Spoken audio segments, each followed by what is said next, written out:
નમસ્કાર મિત્રો, મારું નામ છે દેવ રાઠોડ અને આપણે બધા જોડાઈ ગયા છીએ આપણી પોડકાસ્ટ ચેનલ એટલે કે સનાતન સાથે. તેમાં આપ બધાનું દિવ્ય સ્વાગત છે. તો આજે આપણે ભગવાન શ્રી કૃષ્ણની લીલાઓ, કથાઓ પ્રસ્તુત કરીશું. આપણી સાથે ફરી પાછા જોડાઈ ગયા છે શાસ્ત્રી શ્રી શનિ મહારાજ, જે જ્ઞાન વિજ્ઞાનમય શૈલીના કથાકાર પણ છે. તો ચાલો આજે આપણે શનિ મહારાજ સાથે મળીએ. શાસ્ત્રીજી, આપનું સ્વાગત છે સનાતન સાથેમાં. નારાયણ નારાયણ. નારાયણ નારાયણ. શાસ્ત્રીજી, આજે મારે વાત જ શ્રી કૃષ્ણથી કરવી છે. તો જેને કર્મના સિદ્ધાંતો સમજાવ્યા છે મનુષ્યોને, તો એક વિચાર આવે મનમાં કે કર્મ કે ભાગ્ય શું મોટું છે? કર્મ વધે કે ભાગ્ય? આ એક આજની પેઢી માટે ખૂબ જ રહસ્યભર્યો પ્રશ્ન છે. ઘણા લોકો એવું વિચારતા હોય છે કે ભાગ્યમાં હશે તો સૂતા હસું તોય આવી જશે, કર્મ કરવાની કોઈ જરૂર નથી. ઘણા એવું વિચારતા હોય છે કે કર્મ ભગવાને પહેલેથી જ નિર્ધારિત કરેલું છે, તો પછી આપણે કાંઈ કરશું કે નહીં કરશું એ ભગવાનની ઈચ્છા અનુસાર જ કહેતા હોય છે. ઘણા લોકો કે ભગવાને ગીતામાં એવું કહ્યું છે કે આ જગતમાં પાંદડું પણ મારી ઈચ્છાથી ડગે છે, તો એની ઈચ્છા હશે તો આપણને કામ કરાવશે. પરંતુ થોડું સમજવા જેવું છે. અવશ્ય દરેક વસ્તુ નિર્ધારિત છે ભગવાનના આદેશ અનુસાર, પરંતુ જેમ ભગવાન શ્રી કૃષ્ણએ અર્જુનના સારથી બન્યા હતા અને ત્યારબાદ અર્જુનને સાચો માર્ગ બતાવ્યો હતો, એ રીતના ભગવાને વેદો, પુરાણો કે ગ્રંથોની જે કાંઈ પણ રચના કરી છે અથવા તો કરાવી છે, એ માનવ સમાજના કલ્યાણ માટે જ કરાવી છે. તો આપણા એ પથદર્શક છે.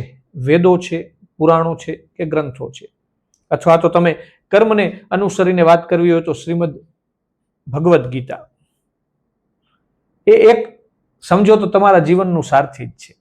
ભગવાન શ્રી કૃષ્ણ સ્વયં આપણા માટે પ્રસ્તુત કરીને ગયા છે કે તમે આ મારા જે શ્રીમદ ભગવદ્ ગીતા છે એના દ્વારા ભગવાન શ્રી કૃષ્ણ આપણને સમજાવે છે કે તમારે કઈ રીતના તમારું કર્મ કરવાનું છે. દરેક વસ્તુ આપણા જીવનની એમાં ઉલ્લેખિત છે. દરેક અધ્યાય આપણને જીવનની નવી દિશા બતાવે છે, જેને અનુસરીને આપણે ચાલીએ તો આપણું જીવન ભગવદમય બની જાય.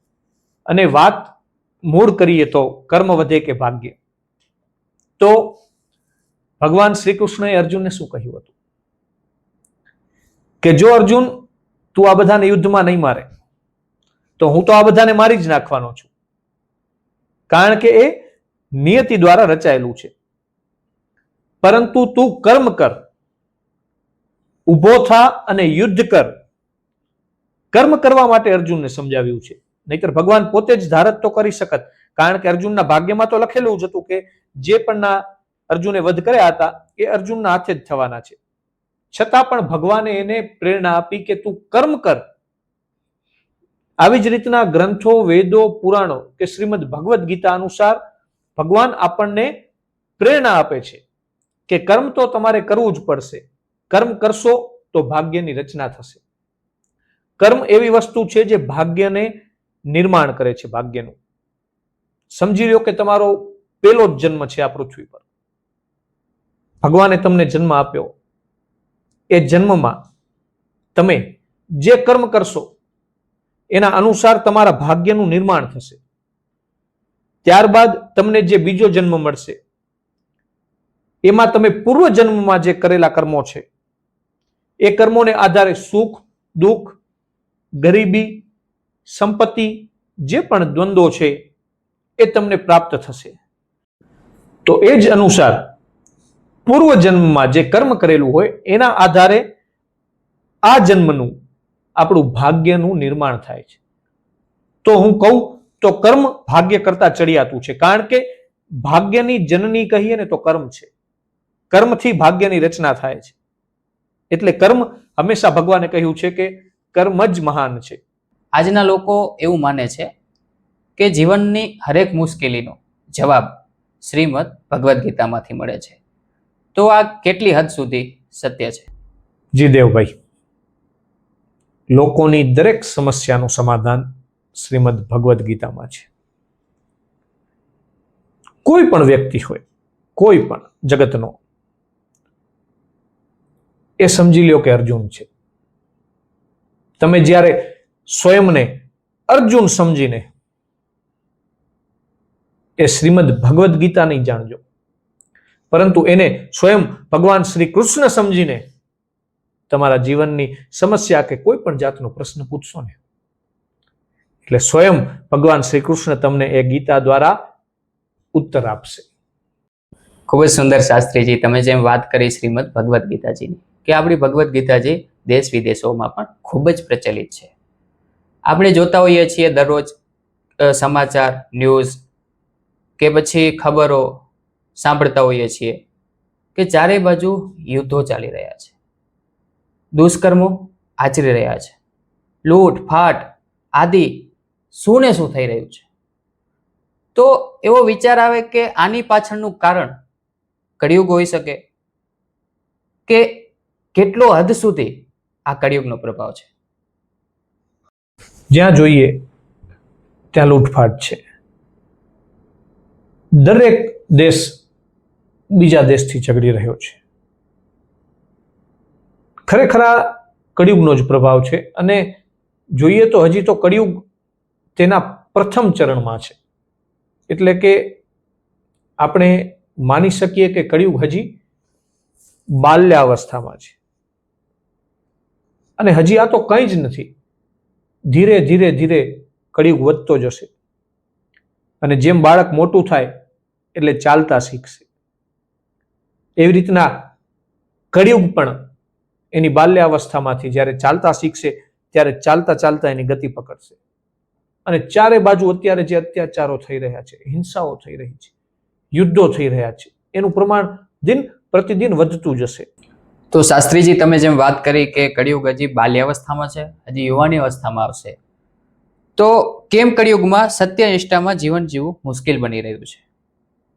આપણે જોઈએ છીએ કે સાચો માણસ મૂંઝાય અને ખોટો માણસ પૂજાય છે.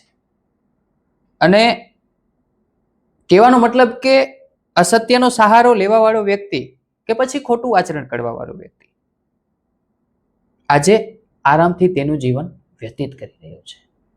અને આજે સાચો વ્યક્તિ પીસાતો જાય છે. તો કેટલો પ્રભાવ હશે આ કળિયુગનો, કે સાચું કરનારો વ્યક્તિ આજે દુઃખી છે? આવું કેમ બની રહ્યું છે? કળિયુગનો પ્રભાવ છે આ. અને આનો ઉત્તર જો જાણવું હોય ને તો આપણે શ્રીમદ ભાગવત મહાપુરાણ ની અંદરથી આનો ઉત્તર મેળવી શકીએ.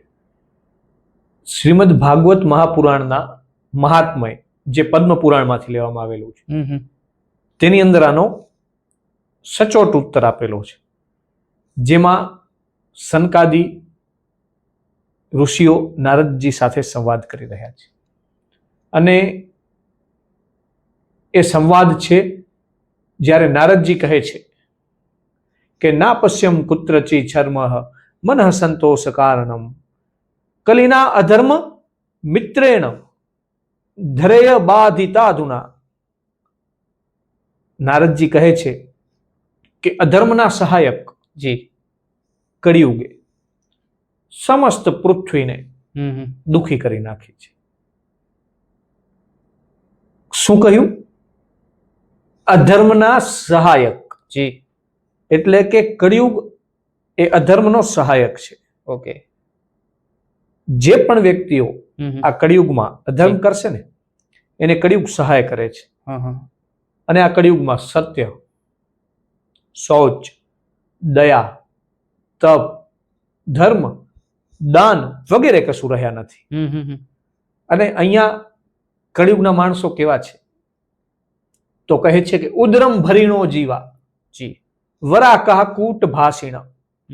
ઉદરમ ભરીણો એટલે કે માત્ર પોતાનું પેટ ભરવા માટે જ જીવે છે. આજનો માણસ તમે જુઓ તો એમ જ કહેશે આપણે શું, એ જે કરતા હોય. જી એવું બની પણ રહ્યું છે. આપણે શું એની વાત છે, જાણે આપણે આપણું કરીએ. તો ઉદરમ ભરીનો જીવા થઈ ગયા છે, એટલે કે માત્ર પોતાનું પેટનું જ ભરવા માટે જીવી રહ્યા છે. હા. વરાકાહ કૂટ ભાષીણ, એકદમ ક્રૂર અને કૂટ ભાષીણ, ખોટું બોલવા વાળા થઈ ગયા છે. જુઓ તો તમે, પોતાનું જ પેટ ભરનારા, ખોટું બોલનારા, અને આજના લોકોનું ભાગ્ય પણ મંદ થઈ ગયું છે.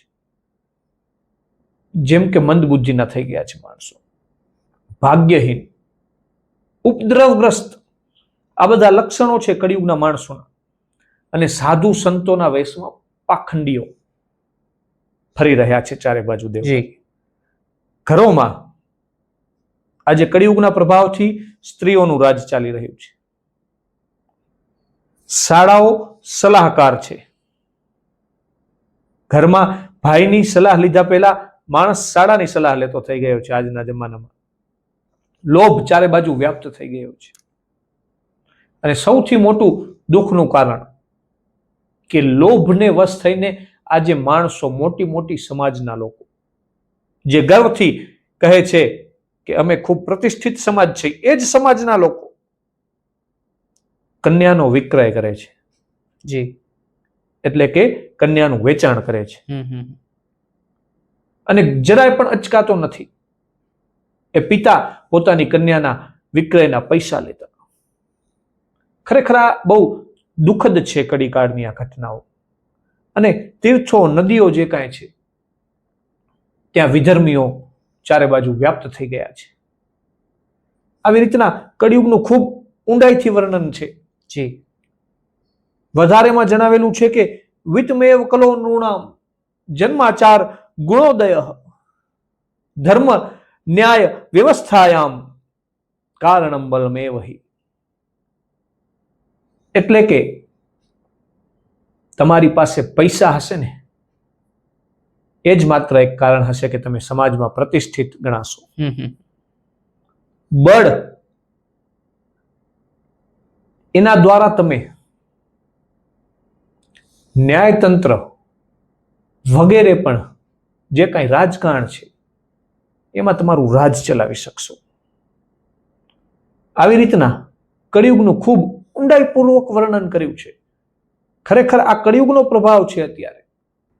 એક તરફ જોઈએ તો મોટા મોટા શહેરોમાં, જેમ કે કોટા છે રાજસ્થાનનું, જેને ભારતનું એજ્યુકેશન હબ ગણવામાં આવે છે, ત્યાં બહુ માત્રામાં વિદ્યાર્થીઓ શિક્ષા મેળવવા જાય છે.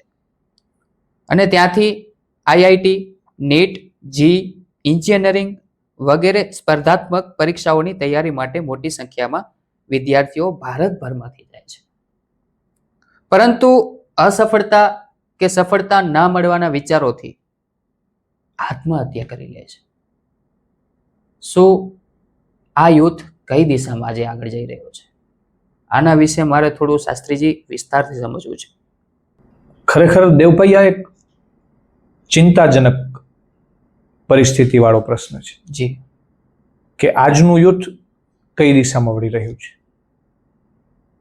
જેમ તમે જણાવ્યું કે રાજસ્થાનનું કોટા, જે ભારતનું એજ્યુકેશન હબ છે, ખરી રીતે છે, પરંતુ ત્યાં ગત વર્ષોમાં એવી પરિસ્થિતિ વિકટ સર્જાણી હતી કે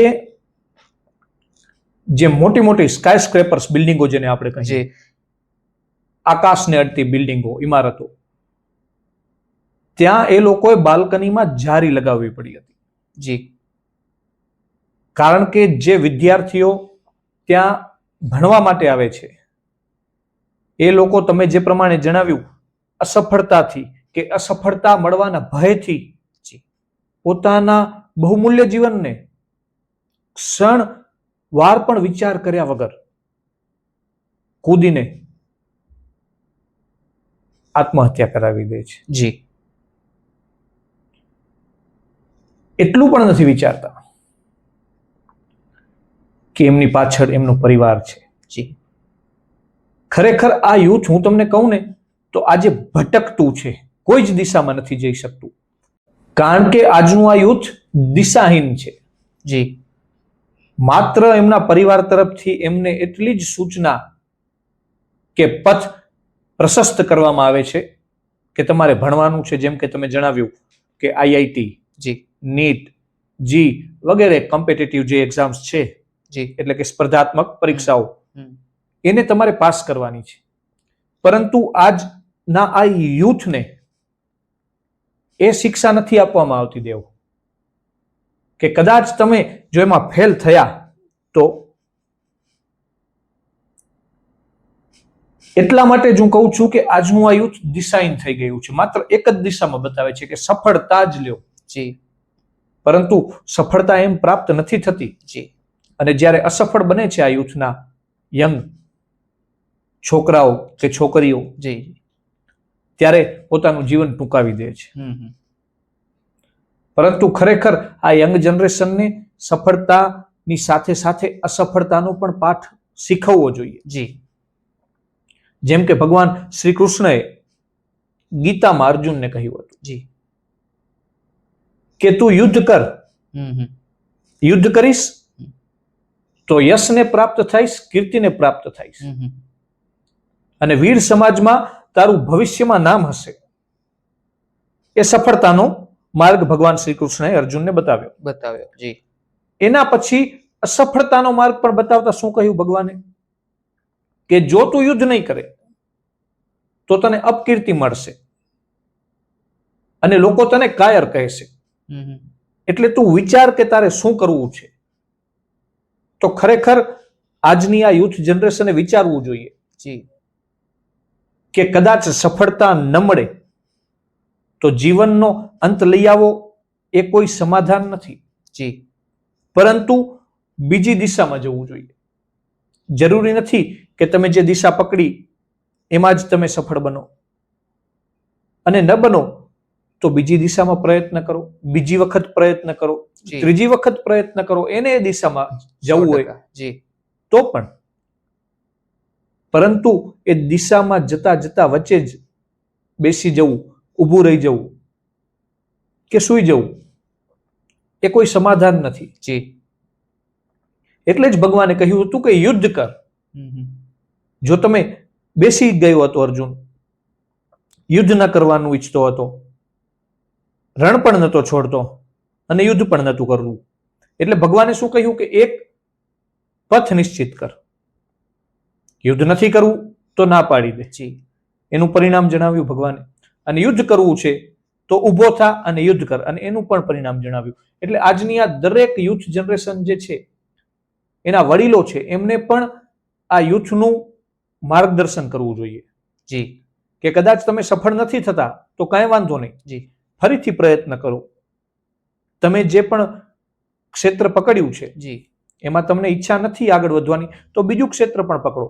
જી આટલું પ્રોત્સાહન પણ આપવું જોઈએ. એક સાચી દિશા બતાવવાની જરૂર છે. 100%ની વાત જી. છે. કારણ કે જો એટલું તમે વાર્તાલાપ નહીં કરો જી તો આજે આપણે જોઈએ છીએ કે આત્મહત્યા કરીને આ યંગ જનરેશન જે પોતાને ખૂબ ભણેલી ગણેલી ગણાવે છે, જી જી અને આત્મહત્યા કરવામાં આજે આ જુઓ તમે તો આ મૂર્ખાઈ ભર્યા જે આધુનિકતાને વશ છે ને એ લોકો જ કરે છે આત્મહત્યા. જી તમે ક્યારે સાંભળ્યું છે ભગવાન પર વિશ્વાસ કરવા વાળો વ્યક્તિ આત્મહત્યા નહીં કરે?